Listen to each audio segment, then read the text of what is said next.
Selamat pagi, salam sejahtera bagi kita semua, sehat selalu. Assalamualaikum warahmatullahi wabarakatuh. Pada pertemuan yang ke-7 atau yang ke-8, sebelum kita masuk ke ujian tengah semester, pada hari ini saya akan memaparkan materi yang paling penting ya menurut saya di antara materi yang lain, yaitu aplikasi dari transformasi Laplace. How to pronounce Laplace atau Laplace ya. Ya, saya sudah cek di Google Laplace ya, Laplace. Jadi sudah benar saya dari beberapa pekan yang lalu. Laplace ya. Jadi aplikasi atau penerapan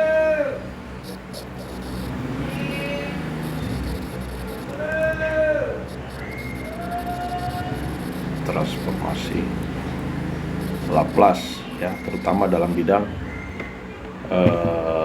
analisis struktur dan juga pondasi ya. Kita akan masuk ke situ.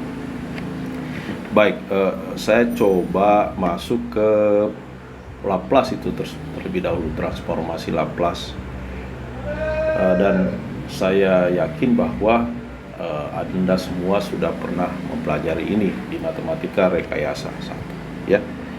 Jadi transformasi Laplace itu adalah sebuah fungsi yang diubah ke dalam fungsi Laplace ya. Misalnya fungsinya adalah fungsi T yang ditransformasi, di mana bentuk transformasinya adalah dikalikan dengan eksponensial min st ya, ft-nya, fungsi t-nya dikalikan dengan eksponensial min st, kemudian diintegralkan ya.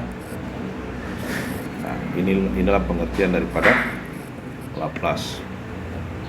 Jadi apapun fungsi, ketika dia diubah ke fungsi Laplace, itu adalah pada dasarnya dia dikalikan dengan eksponensial, fungsi eksponensial udah diintegralkan ya. Dan saya yakin kita semua sudah pernah mempelajari itu. Contohnya misalnya fungsinya ft-nya sama dengan 1 ya. Nah, kita kalikan min st itu sama dengan min 1/s ya. Ya, dimana s-nya positif. Contoh yang lain misalnya Laplace daripada eksponensial at ya, itu adalah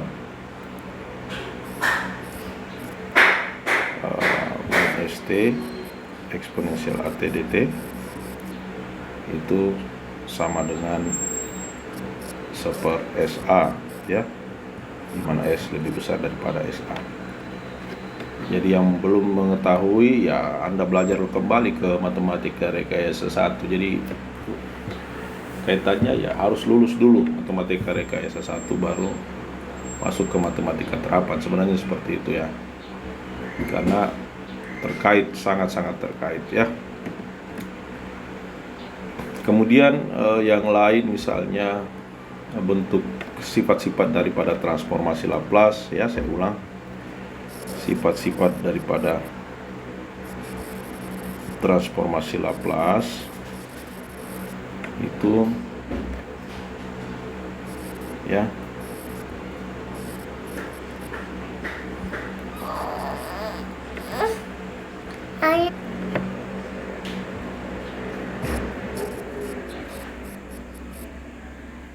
ya linearnya ya.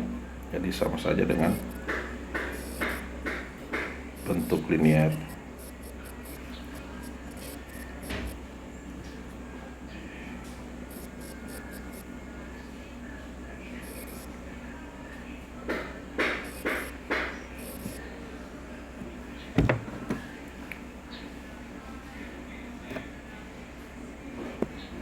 Saya ulang.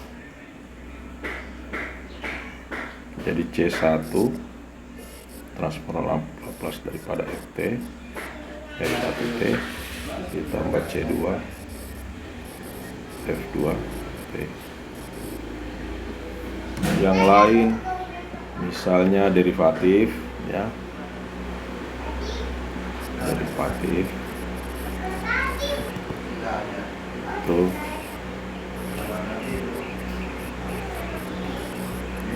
S Fs ya, F0 ya, kemudian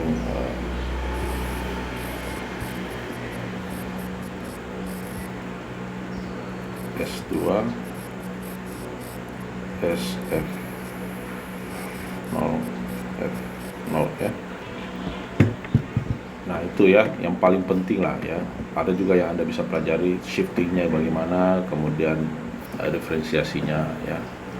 Tapi yang menurut saya yang Anda harus reverse back to matematika rekayasa 1 adalah seperti itu ya.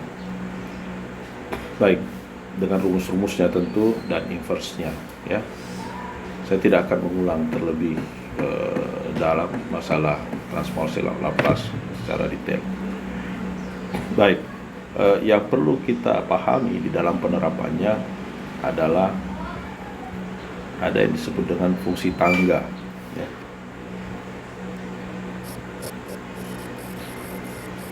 Fungsi Heaviside step ya.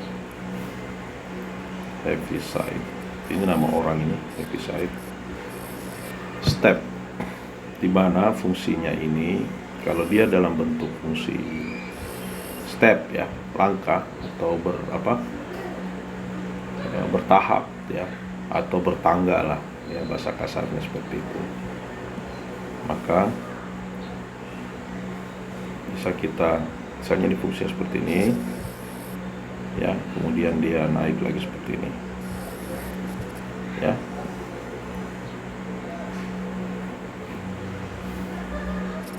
Ya, misalnya ini 1, kemudian ini adalah Heaviside fungsi T kurang A ya, pada fungsi T yang melebihi, yang melampaui A ya, yang melampaui A, T kurang A, maka fungsi Heaviside-nya adalah ada dua ya, ada dua. Yang pertama adalah 0, di mana T-nya kurang dari A, dan yang kedua adalah 1 ya, pada T lebih dari A. Oke, nah fungsi Heaviside ini bisa kita transformasi, ubah ke bentuk Laplace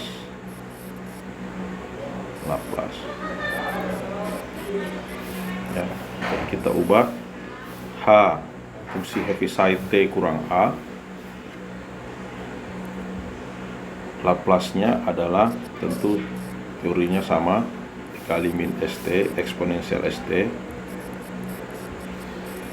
dt ya. Kemudian Anda lihat bahwa Heaviside-nya ada dua langkah, di bawah A dan di atas A. Yang pertama antara 0 sampai A ya, ditambah dt, ditambah antara A sampai tidak terhingga.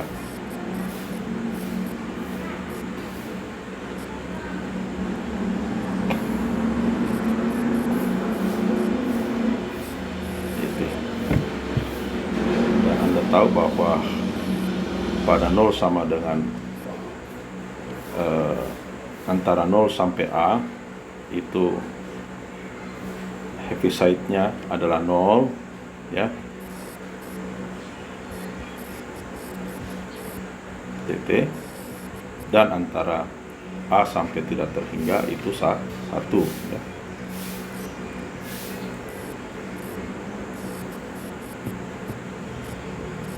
Nah, kembali lagi ke 1, Heaviside daripada Laplace daripada 1 adalah ini 0 ditambah min 1/s dikali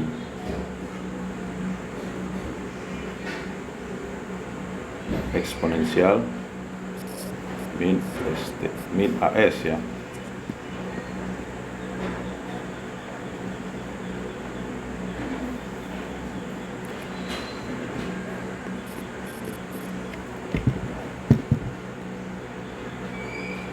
Nah, itu untuk Laplace daripada Heaviside ya.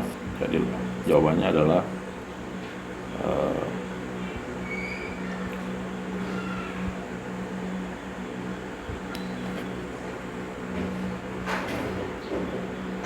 ya, jawabannya adalah ini dimasukkan batasnya. Saya ulang ya.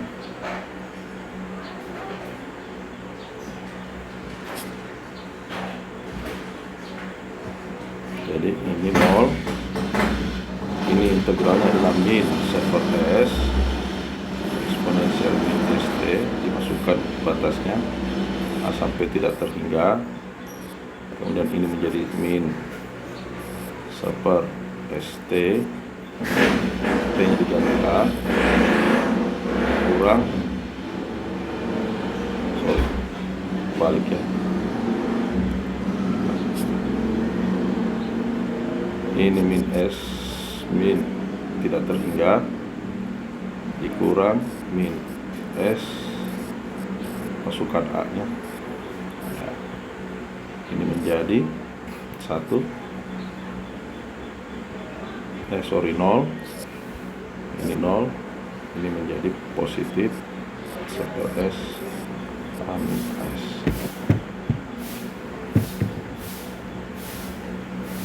Ya.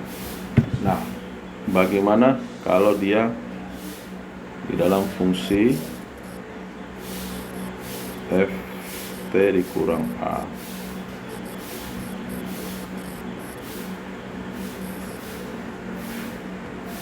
Terus sama dengan 0 sampai tidak terhingga dikali eksponensial min st, ft kurang a, Heaviside t kurang a dt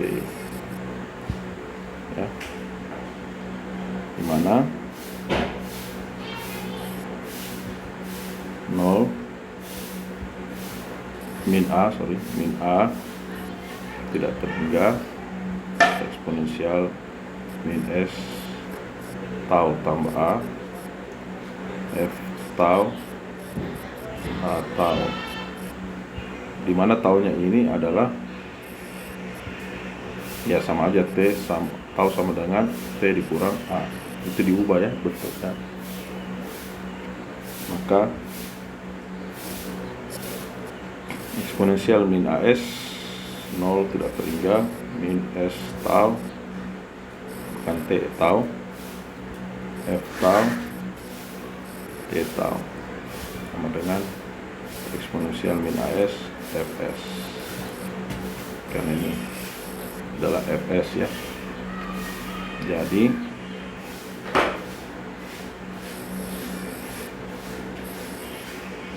transformator ft kurang a itu adalah eksponensial min as fs. Nah, penggunaan fungsi Heaviside ya itu sangat penting di dalam menganalisis fungsi-fungsi yang diskontinu. Misalnya fungsi diskontinu ya seperti ini ya, ini T0, ini F1T ya, kemudian F2 nya, F2T nya seperti ini ya. Maka fungsi Heaviside nya, jadi fungsi Ft itu ada dua yang tidak bersambung. Yang pertama adalah kita lihat F1T dan 0 ya, di mana T kurang dari T0 itu adalah F1T, dan Ft nya 0 itu pada saat T nya lebih dari T0 ya. Maka bisa kita tulis dia di dalam fungsi Heaviside F1T 1 dikurang H T dikurang T0. Nah, yang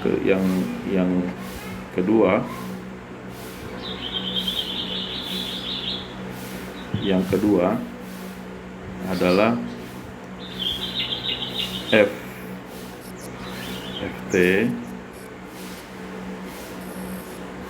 0 ya, yang kurang dari T0 adalah 0, dan F2T itu lebih dari T0. Maka fungsi Heaviside-nya kita bisa tulis F2T dikali H T dikurang T0. Nah, begitu kita gabung keseluruhannya seperti ini ya, ini T0, ini F1T, ini F2T ya, Ft.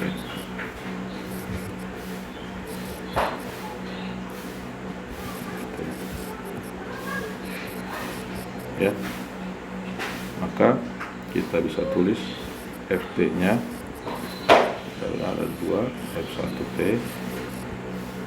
dan F2T. Nah, T lebih kecil dari T0 dan ini T lebih besar daripada T0. Jadi batasnya di T0, kalau dia kurang, T nya kurang dari T0 itu F1T fungsinya. Sementara kalau dia lebih dari T0 fungsinya adalah F2T. Kalau kita tulis dalam fungsi Heaviside, penjabarannya adalah F1T ditambah F2T dikurang F1T, kemudian F2T tambah F2T kurang F1T. Aku udah suka betulnya, what the best. Kali 1 ya. Jadi ini untuk yang di atas ini, untuk T lebih kecil daripada T0, ini T lebih besar daripada T0 penjabarannya ya. Nah, kemudian F1T ditambah F2T dikurang F1T H T dikurang T0, F1T 1 dikurang H T dikurang T0. Yang ini ayahku suka.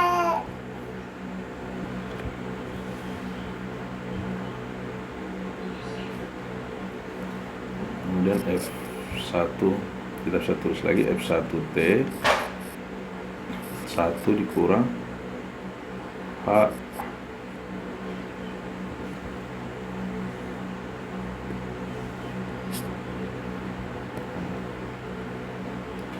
tambah F2T H dikurang T dikurang ya. Artinya jelas penjabarannya seperti ini ya. Jadi F1T ya, F1T kemudian ada dia melompat, F1 dikurang F1T karena dia minus, dia ke bawah, F1 dikali Heaviside T dikurang T0 ya, ditambah F2 TH kurang T0. Jadi dilihat bentuk fungsi tangganya ya. Nah, penjabarannya fungsi kalau kita tulis di dalam fungsi Heaviside seperti ini ya. Ya, contoh yang lain ya. Contoh yang lain misalnya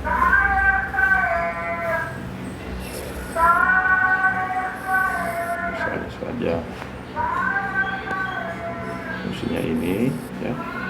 Kemudian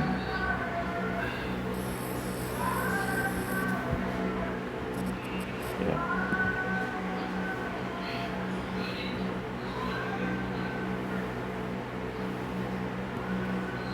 jadi ini A, B, ini fungsi GT ya, ini FT, ini T. Nah, kalau kita lihat fungsi yang ada ini, kita jabarkan 0 0 0 dulu ya di sebelah kiri A, kemudian GT atau GX, dan ini T kecil a, antara A dan B itu GX, kemudian yang terakhir adalah 0 ya, ini 0 ini ya.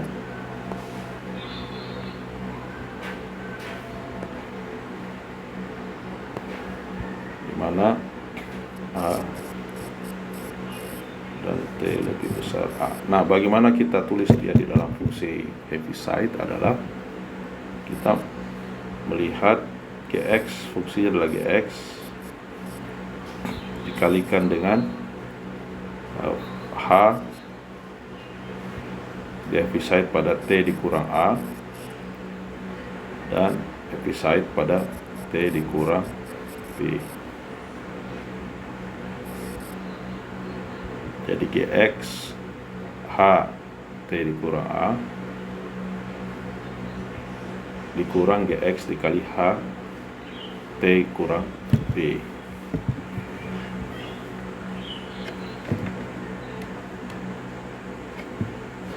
Nah, itu tadi mengenai fungsi Heaviside ya.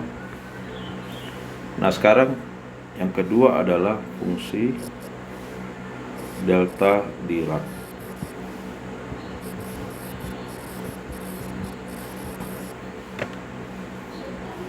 Nah, fungsi delta Dirac ini berasal dari analisis atau analisis dari model fisik impuls ya. Misalnya saja ini dinding, kita lempari bola ya.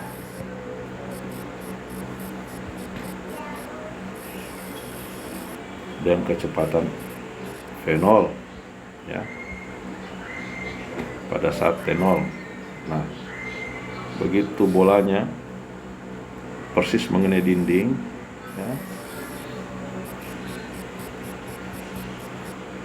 itu T terjadi pada saat T antara T0 dengan T plus epsilon ya, pada saat dia menyentuh dinding, dan pada saat dia membal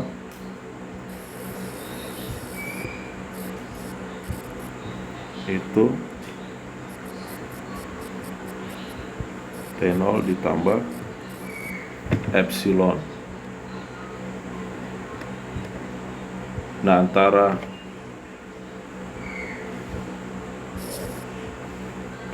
bola dengan dinding terjadi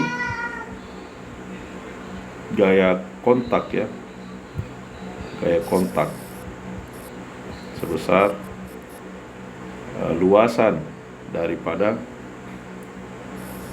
grafik antara T0 hingga T0 ditambah epsilon ya, pada saat dia membal.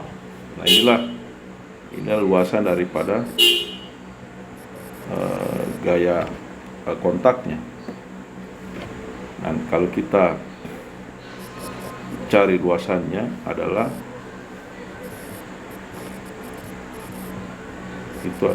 integral Ft itu sendiri ya.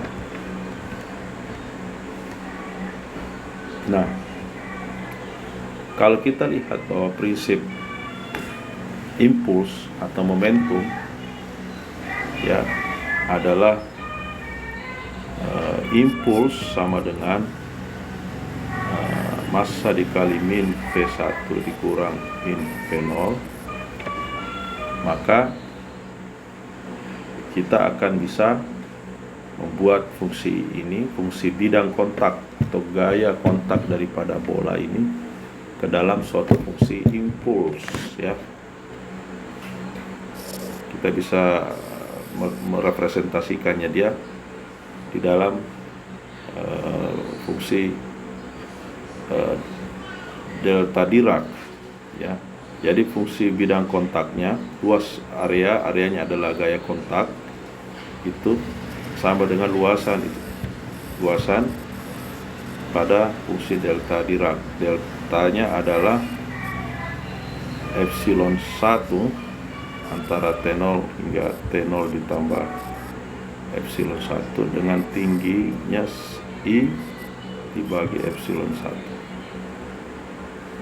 ya.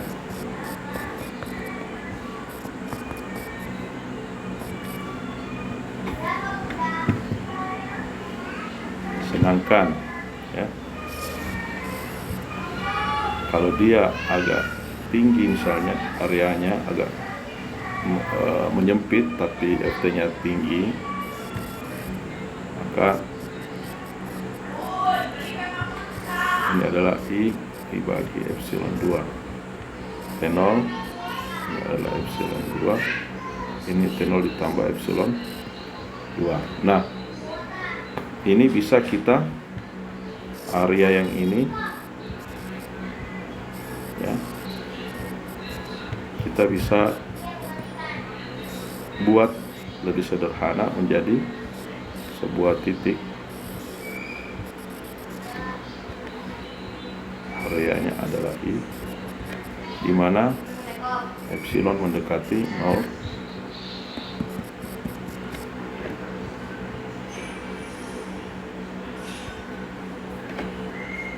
Maka fungsi impuls ini bisa kita buat, karena dia bertangga ya, maka kita buat dalam fungsi Heaviside seper epsilon dikali H T0 H T kurang T0 ditambah epsilon. Nah, ini ya. Jadi bentuk Heaviside daripada fungsi impuls ya, atau fungsi delta Dirac. Nah, kalau kita lihat bahwa dia itu adalah titik, maka penggunaan delta Dirac pada analisis struktur itu bisa kita gunakan untuk fungsi dengan pembebanan titik ya. Sementara Heaviside yang merupakan fungsi yang diskontinu itu bisa kita gunakan untuk beban merata. Oke. Nah, delta Dirac itu sendiri, fungsi delta Dirac itu sifat-sifatnya digambarkan sebagai delta T dikurang A itu sama dengan 0, di mana T tidak sama dengan A ya. Atau kalau dia diintegralkan A dikurang alfa, A ditambah alfa, antara A dikurang alfa hingga A ditambah alfa, delta Dirac T dikurang A itu sama dengan 1 ketika diintegralkannya.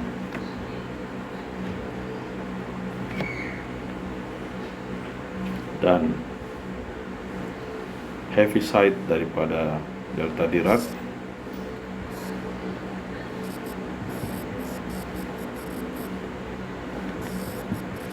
H T dikurang A itu antara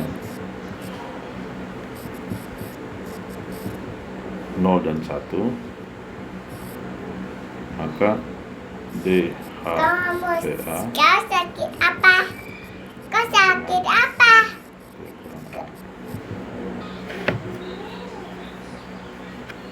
Untuk penerapan fungsi Heaviside dan juga delta Dirac di dalam analisis struktur itu bisa kita lihat contohnya seperti ini ya. Yang pertama, delta Dirac dulu dah, kita dari belakangnya. Delta Dirac misalnya saja ya, ada balok ya, kemudian diberi beban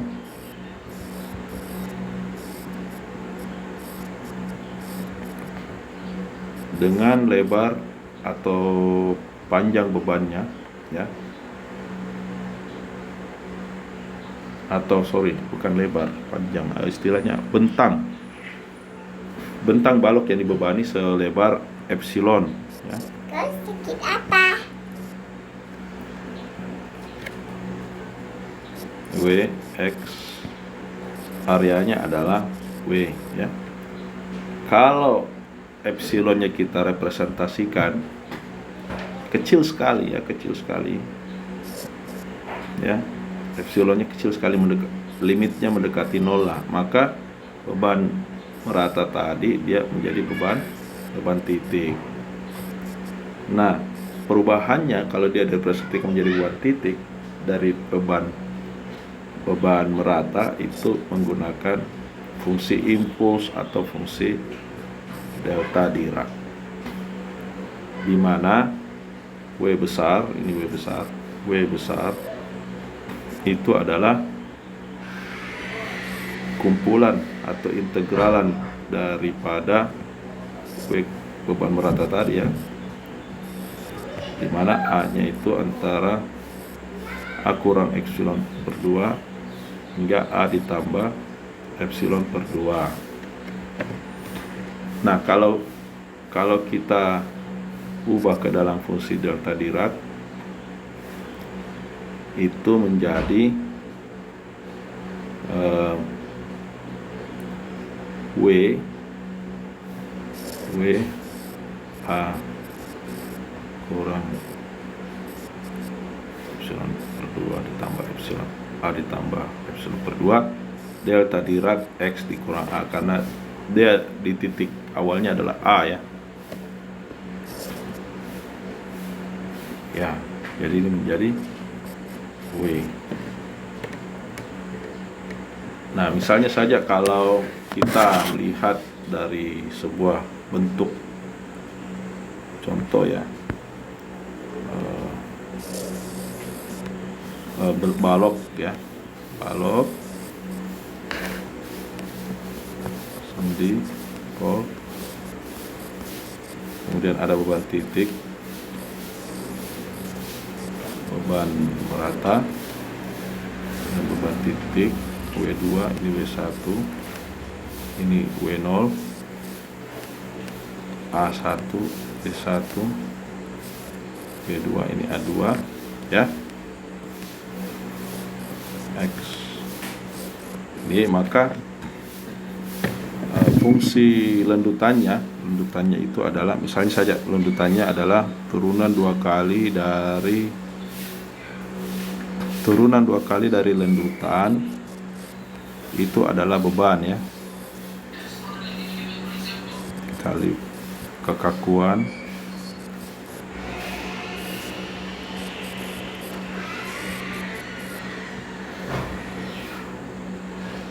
turunan dua kali dari beban adalah dari lendutan adalah momen, kemudian turunan 4 kali dari lendutan adalah beban. Maka beban ini bisa kita modelkan dengan menggunakan fungsi step, karena dia kan bertangga. Ini ada yang tidak ada bebannya, ada yang ada, kemudian tidak ada, kemudian ada. Jadi fungsi bebannya kita bisa tulis, misalnya saja untuk beban merata ya, W0 dia heavy side kan, heavy side-nya mulai dari B1, jadi heavy side X kurang B1 hingga heavy side kurang heavy side X dikurang B2 ya. Itu untuk beban merata kita ubah dalam fungsi heavy side untuk fungsi tangga. Sedangkan untuk fungsi titik, beban titik B1 delta Dirac X dikurang A1 karena dia berada di A1, dan beban kedua W2 beban titik, delta Dirac X dikurang A2. Nah inilah. Jadi untuk analisis struktur penerapan daripada Heaviside dan delta Dirac, yaitu adalah pemodelan atau persamaan beban untuk tangga ya, pola bertangga pada sebuah struktur, apakah balok, kolom ya. Itu bisa kita modelkan dengan fungsi Heaviside dan delta Dirac, di mana fungsi Heaviside itu untuk beban merata dan delta Dirac untuk beban titik. Dan pada akhir pemaparan ini kita lihat bahwa lendutan itu terkait dengan beban, di mana persamaan lendutan ya ketika diturunkan 2 kali menjadi momen dan diturunkan ke-4 kali menjadi beban ya. Dan nanti di dalam penyelesaian persamaan struktur kita akan banyak menggunakan dua fungsi ini ya. Saya cukup untuk hari ini. Terima kasih.